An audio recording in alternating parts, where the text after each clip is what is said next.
There was some point who mentioned the question of this dilemma between self-effacing and actually role modeling. I think that was a question, because the role models that we see as celebrities are not actually role models. It must make a difference between people who are celebrities and role models, and sometimes we confuse the two.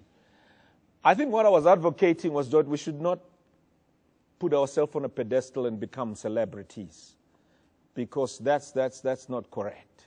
It's just counterintuitive in terms of particularly some of us whose values are fundamentally humility because of our belief systems. It's just counterintuitive. But we can be role models, and we can celebrate role models that are actually successful. And one of my being a bonnet is, again, this issue I made it.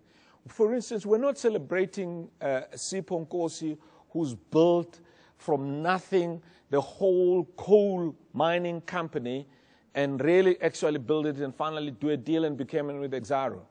I know him when we were building Excel. I know he's built a business. We're not celebrating him.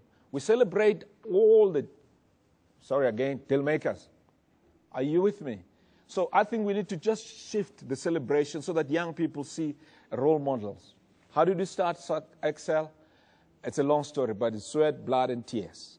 And a lot of praying, I can tell you that. Because without that, we would not have survived.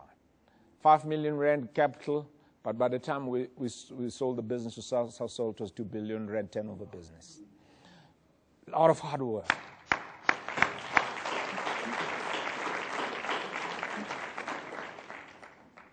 There was a time where you wanted money, you knock on the banks of the banks, they're 10 years aside. But you know our banks, when then we had money, they were queuing for our business. And that's the situation.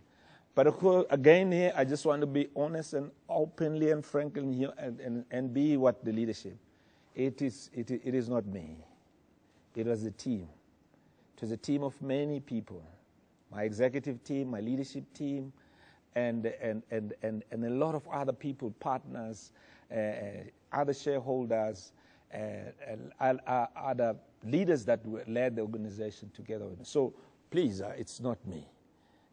It is the team that built that organization and underlined that principle.